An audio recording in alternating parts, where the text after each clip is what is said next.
The reserved list in Magic the Gathering isn't exactly a non-controversial topic. It's one of great debate. Should it exist? Should they get rid of it? Is it hurting the market? Is it helping the market? What's going on? For those who happen to not know, the reserved list was a promise made by Wizards of the Coast, the creators and owners of Magic the Gathering, way back in the day, saying they would not reprint a certain list, a certain set of cards.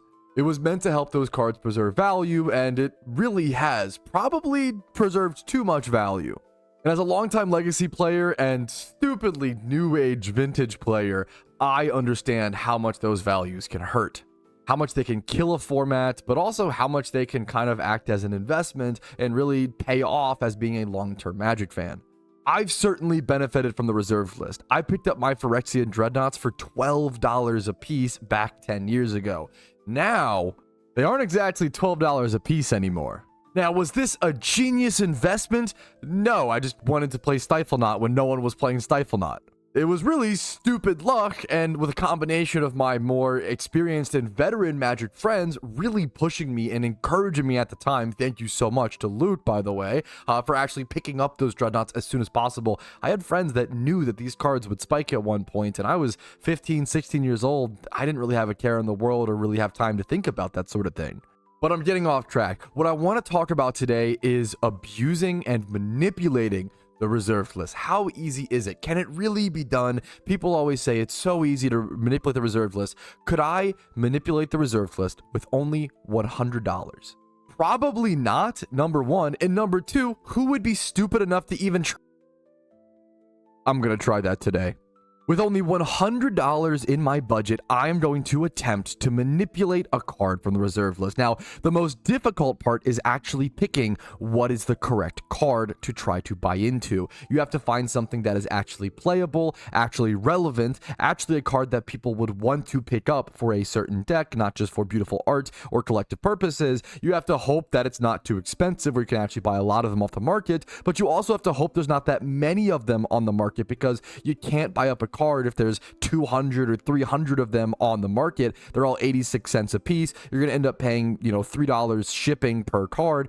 I'm not really sure what the best solution is going to be. I'm going to be looking at every single card that I can today and really taking my time. Some of the first cards I actually looked into were cards like Trailblazer, currently going for around 65 cents, 2 and 2 green, an instant card that gives a creature unblockable. Obviously not amazing. 4 mana for an unblockable limited effect is not something you want to see. In blue, that would cost 1 mana, be an enchantment and last forever, but in green, you don't have a whole lot of unblockability, so maybe there's a creature or a card that could actually really use it, some sort of specific deck that really wants to get through damage.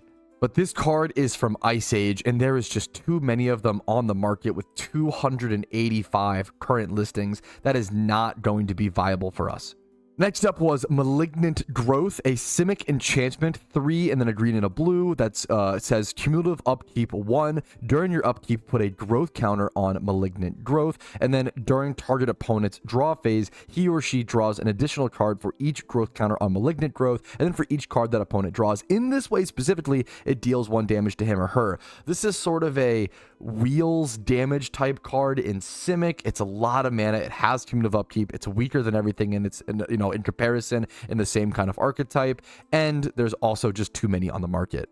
And I've honestly done a ton of research and looked at reserve list cards a ton in the past, so I actually am pretty familiar with these cards. Even things like Fyndhorn Pollen, which can act as a green mana sink to give creatures -1/-0, but it's not killing the creatures. It's just sort of preventing damage. Call to Arms is kind of an interesting niche anthem effect, but it's so situational. You'd rather just run a Lord. There's a reason. It turns out these cards actually reflect their market value and are very cheap for a reason. They just don't really have that much of a use, and that's why they're so cheap. So finding a diamond in the rough in the reserve list, when that is something that thousands of people have tried to do, hundreds of thousands of people rather, in the past, is something quite difficult. But I do think something important to consider when it comes to the reserve list is not really all of the objective and pragmatic things. Sometimes you got to factor in the emotional. People panic. People will buy things. If they see something being bought up, they will buy it up too out of panic. So honestly, one of the most important things when going through these is just the amount of that card on TCG Player. For example, I was looking at Soul Echo. This card has 292 lists, and that is way too much. I have a lot more of looking through really mediocre to unplayable cards to figure out what is the perfect card for this experiment. So I went through and I copy pasted card after card, seeing how many listings, how many of that card was available, failure after failure. And after browsing through hundreds of cards, I came down to around 6 finalists, ranging from around $3 to $10. Card number 1, I think the most expensive one out of the final 6, is Debt of Loyalty. This card is a 1 and 2 white instant that regenerates target creatures, so the creature has to die for this effect to work, but then you gain control of it. This is a really interesting card where if a creature dies in battle or one of your opponent's creatures dies, you can just steal it permanently for only 3 mana in white, which is really funny. It's not really an effect that white generally has, but I think this card is just a little too expensive for me. This could have been a good one, honestly, to go for, but so it's just a little too fun, a little too quirky, a little too situational. It's not what I want here, so I'm going to X out Debt of Loyalty. Next up is Retribution of the Meek. I think this card has been underpriced for a long time. It's a very powerful card in a white weenie style of deck. I'm also looking for, specifically, if I didn't mention it clearly enough, I'm looking for Commander powerful cards. I myself am a Legacy player, and a Vintage player, all these things. I like Commander. I played Commander casually. Commander is the most popular format in Magic by far. It's not even close, bar none. So if you're going to make an investment, a speculation, even a dumb one like this, it has to be centered around the most popular format, in my personal opinion. So Retribution of the Meek is 2 and a white, 3 mana sorcery, bury all creature, destroy all creatures with power 4 or greater. 3 mana for a board wipe like this, a one-sided board wipe, is honestly super underrated. There is potential for this card, but I might buy a few of this card. I'm going to keep this one up for the time being. We might end up having a little bit of a portfolio going here. I don't want to dump all my eggs into one basket, even though it would be funnier to do that, to be totally honest. Next up is Pendrell Mist. 3 and a blue, each creature gains during your upkeep, pay 1 or bury this creature. So sort of a tabernacle style of a very, hyper budget tabernacle, a $3 to $10 card depending on condition in blue enchantment. It's interesting, but I do think that the sort of fun tax or the fun social contract in Commander does X out this card. I don't think a lot of friend groups are going to want to play this. I'm going to come back to Cavernous Bloom. We're going to Breath Stealer's Crypt. Kind of the same thing as the previous card. 2 and a blue and a black. Enchantment. Whenever any player draws a card, he or she has to reveal that card. That alone is pretty interesting. And then if that card is a creature card, that player pays 3 life or discards this card. This is a Dimir, anti-creature strategy. People love creatures in Commander, so part of me could see this being pretty good, pretty interesting. It actually has really good numbers, as you can see here, going up 26% or so over the past year. I'm going to keep that up just for a little bit, but that one might disappear here. And then Sands of Time, that has the fun tax kind of problem. Sands of Time, a 4 mana artifact. Each player skips his or her untap phase at the beginning of each player's untap phase, or at the beginning of each player's turn, untap each tapped artifact, creature, and land he or she controls, and tap each untapped artifact, creature, or land he or she controls. An annoying stacks piece, but has already gone up 100% recently, so it's already being manipulated. I don't want to touch this with a 10-foot pole. The 3 main winners, I think, are going to be Retribution of the Meek, Cavernous Bloom, Mr. Bloom over here, and then Breath Stealer's Crypt. My favorite card on this list is definitely Cadaverous Bloom. Over the past year or so, it's gone up 36% consistently and normally, which just shows people actually buying the card and wanting to play the card. It's a very powerful combo piece that Magic has changed so much. The fact that card draw is more ever present, especially in things like green, which used to be its weakness, playing Harmonize. We have Cadaverous Bloom. I'm just going to call it Bloom. 3, a black, and a green for an enchantment that says choose a card in your hand and exile it from the game. Add 2 black mana or 2 green to your mana pool. Play this ability as a mana source. This is you know, infinite mana or repeated mana in certain decks. I play a certain Gitrog deck that many different Gitrog of all different Gitrogs could use this in an insane way. There's so many powerful ways to use this, and I think that this could be a pretty interesting combo piece given the current state that Commander is in, where you have the card draw. You kind of want the mana to support that card draw nowadays. It has that consistent rise, and there is Spellfinder over here with 55 of them in their inventory, which is super enticing to me. We see 8 more over here. There's tons of bulk lots of this card that we could buy from one seller, which is absolutely something that must be considered when you're buying, you know, cards like this. You have to keep the shipping costs as low as possible. And you know what? I just realized that what I was doing, I was making safe investments. I'm not trying to manipulate a market. If I was just buying a few cards here and there, that's not manipulating. That's building a safe portfolio. This video is about manipulating a market. So I'm going to try to buy as many Cadaverous Blooms that I can for $100, which unfortunately isn't going to be enough to truly manipulate the market. I can tell you that right now. But at least worst case scenario, we can suck up some of the supply. Maybe some people will see what's happening and buy up as well. And I'm curious to see how this card does over the next few months. Now, for $100, I can get about 28 of these the Blooms. And that's exactly what I'm going to do. This is only the start. I plan to hold on to this card for quite a while. I do have the TCG Player Seller. I'm level 4 seller. It's pretty easy from a level 4 seller nowadays. So I can go ahead and sell these off if the price ends up going up over time. And I'm curious to see how much time this takes. If you guys enjoy long-term, funny, ridiculous projects like this, make sure to like the video. Dislike the video if you hate me. That's okay too, I guess. And subscribe to support dumb ideas like this and fun Magic content every single week. But let's just go ahead and bite the bullet. And there it is, the order complete, one clean package, 28 items, $106.25 after tax. So you got me there. It's a little bit more than $100, so excuse me. Estimated delivery between May 20th and May 23rd, about 10 to 12 days from now. I will see you guys with the package opening and with any market updates. Alrighty, it is now May 23rd and the package is here. It actually arrived a bit ago. I went ahead and opened it up, but I haven't actually pulled any of the things out. What the hell is... Very cool. Is this like a little cardboard? That's just the cardboard package. This is from, I want to shout out the shop. They're probably well known. I don't know, man. They're called Spellfinder. I order from them, honestly, a fair bit off of TCG Player. They've always consistently, like, done a really good... Oh, yeah, they even have their own... This is their own logo and stuff. Dude, they seem like a massive operation, so is it really worth for me to quote-unquote shout them out? What does that do? They probably don't need it. They do a ton of sales, but they're just one of the best sellers on TCG Player, in my opinion, and I've bought from a bunch of different sellers, but this is the Cadaverous Blooms. Go ahead and get these slowly open. These are so cool, actually. So pretty. The cardboard. These are so beautiful. I love these. Wow, getting these custom made. You know, it's crazy how little things like that from a shop really stand out. Plus, they're brand new. They feel so sticky, actually. And they used 3 of them to safely ship all the blooms that we needed. Also, what I love in a TCG Player seller, and it's something that I try to do this as much as possible. I'd rather underrate my rating, my condition, than overrate, right? You never want to send a card to a seller and say, oh yeah, it's lightly played, and then them get it, and even a blimp in their brain be like, this is heavily played. Like, that shouldn't be happening. But dude, these were advertised, I believe, as MP to HP.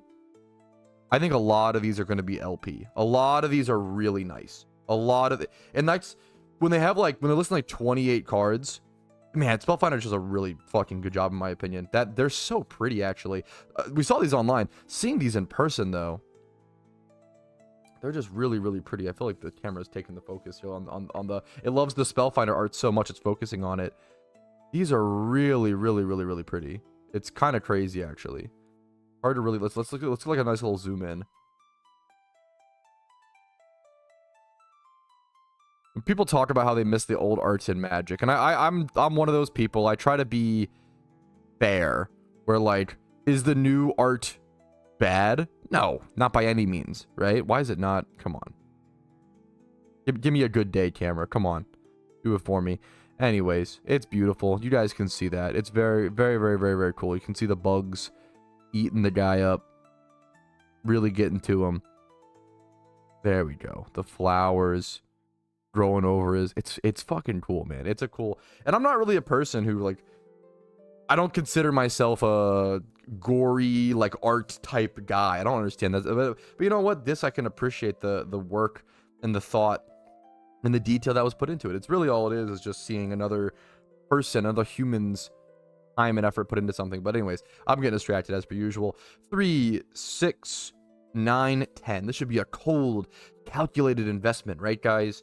I'm trying to manipulate a market. I'm not trying to enjoy Magic card. Well, can't we just do both? Can't we try to spend our money poorly and also have fun at the same time? Okay, there's 10 of them there. This one's a bit more beat up, but that's like, these were advertised as like HP, like heavily played or moderately played, and that whole pack was like LP. That whole pack, that whole 10 was like LP, I swear. 3, 6, 8. So this is the odd 8-man out, and these are the most damaged ones. I think they must have like thought about it. They were like, you know, these are the most damaged ones. The client will like to see that. Here's the like lightly played. Here's, even though they were all advertised as like none of these were LP on TCG Player. They didn't have to send me ones in this good of condition. This was just a bonus. There is a little thing there I wanna. Okay. All right, and there's 3, 6, 9, 10. So there's 20 in these two stacks, 28 Cadaverous Blooms.